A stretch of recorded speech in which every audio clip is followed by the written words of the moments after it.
Hi, I'm Megan. Welcome to today's live reading of The Calamities of Camden Callahan by Brittany Tucker, presented by Itsy Bitsy Book Bits. Join me. 10 years earlier. Almost there. She huddled tighter into her shawl as she walked, clutching the boy's hand so tightly that he whimpered. The sun had just began its ascent over the sails of the cargo ships in the harbor.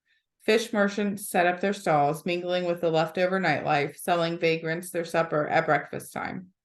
The boy slowed to take in the fresh supper frying on a vendor's heavy cast iron skillet. His torn, stained clothes had grown so loose. The way his stomach growled in the night, huddled under the threadbare blanket, haunted her. Mother, he whispered, licking his cracked lips, I know, baby, soon. Her voice broke, dry. How long had it been since she'd spoken? Soon, just a little further. He didn't argue as she led him toward the docks. There were so many people. Her breath hitched, so many faces. She scanned each and every one, searching for features she knew, for the figures she'd seen in her nightmares, keeping her awake for days on end. But they were all strangers, solemn workers heading home to their families after a long, thankless night. Bitter restaurant owners haggling down ingredient prices, barely able to keep their doors open. She kept her gaze fixed on the pale gray sails fluttering in the cool breeze. Their lifeline, their salvation. Almost there, almost there. The boy ran to keep up with her long strides, but he didn't complain. Despite the exhaustion, he trusted her and only her. The crowd grew dense closer to the docks. A long line had formed to board an anchored frigate ready to sail east. She found an empty place to the side of the ticket booth and they waited. The boy kicked gravel to pass the time. She held her free hand to her chest, counting every breath. Her contact would be here soon, with their boarding passes, identification, and a small amount of cash. New names, a new life. That's what she'd given them. We're almost there. Cassie?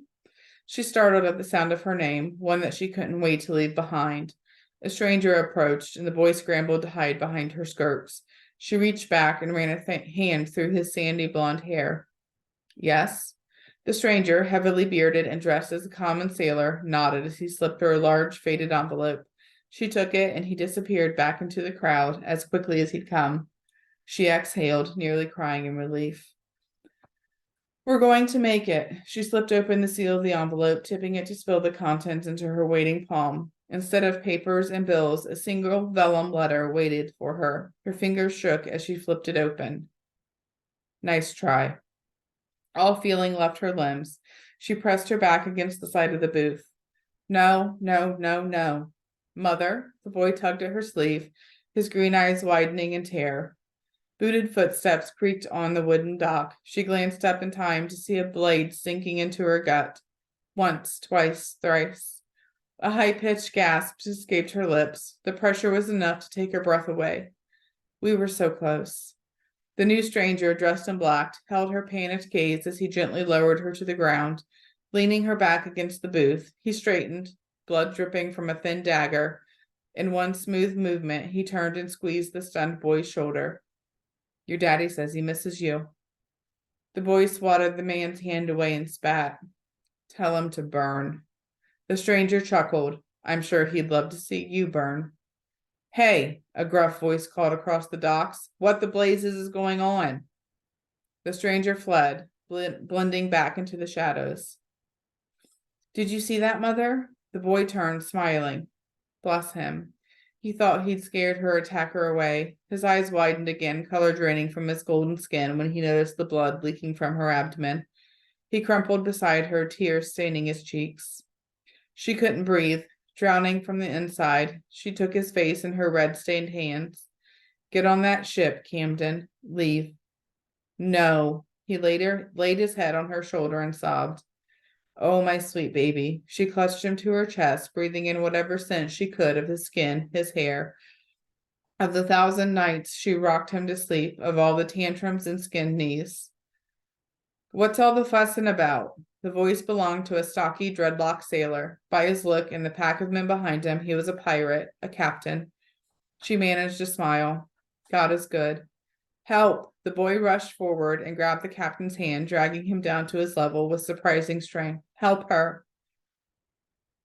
The captain pursed his lips, her breaths grew shallower, the pain spreading deeper as he prodded at her wounds.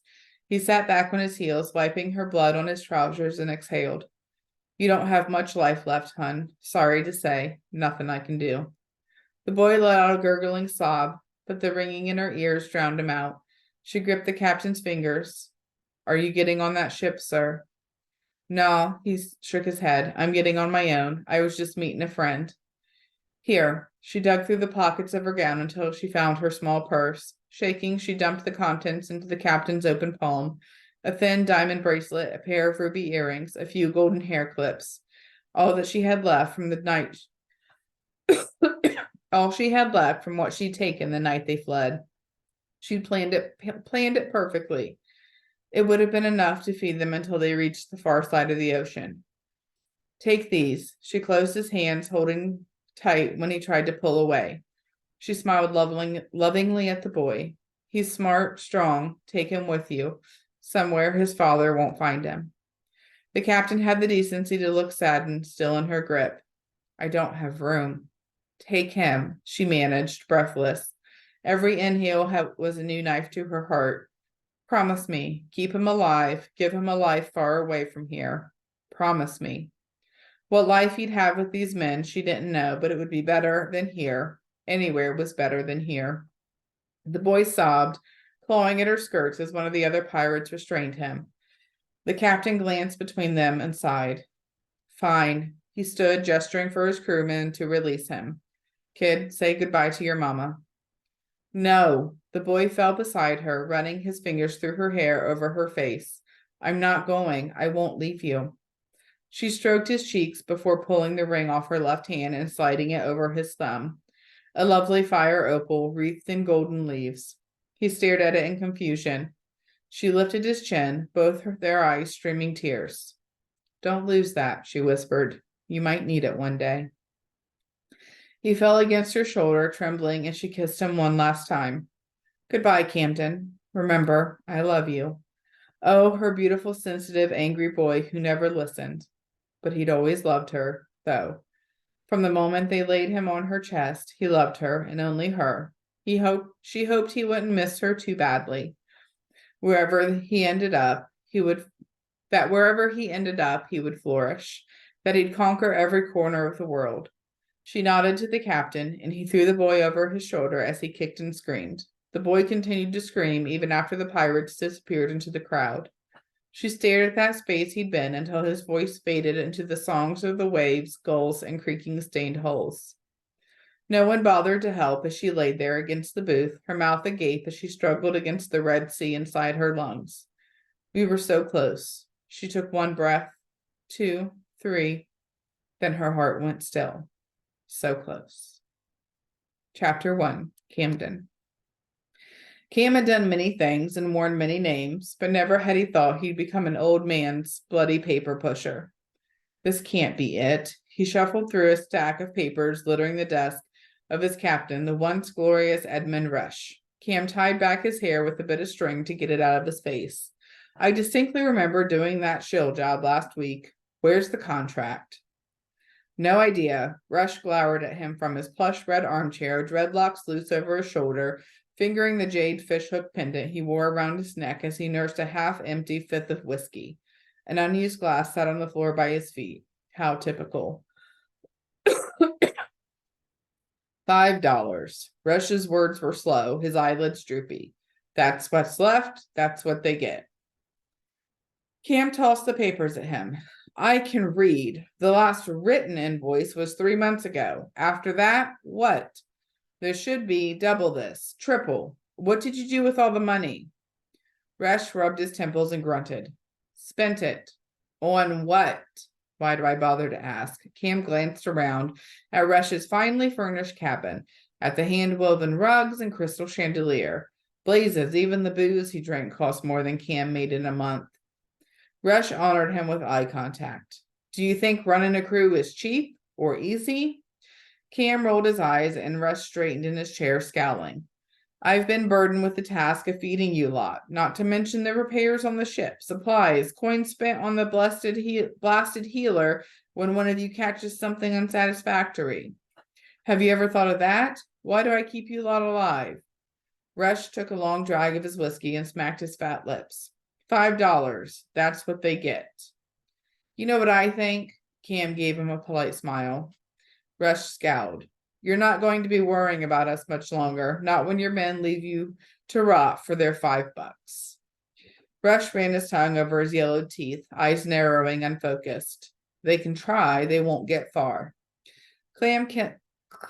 Cam clenched his jaw and held his captain's gaze. Rush hadn't always been this way. There was a time he would have given his leg for the lowest of his crew, done anything to keep them afloat, but time and poverty had a way of changing people. Cam had no choice but to let it change him too. It would be better than being stuck here with you.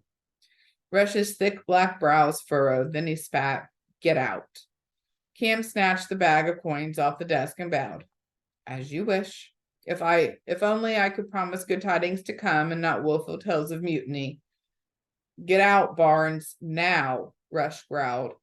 Cam was already halfway out the door.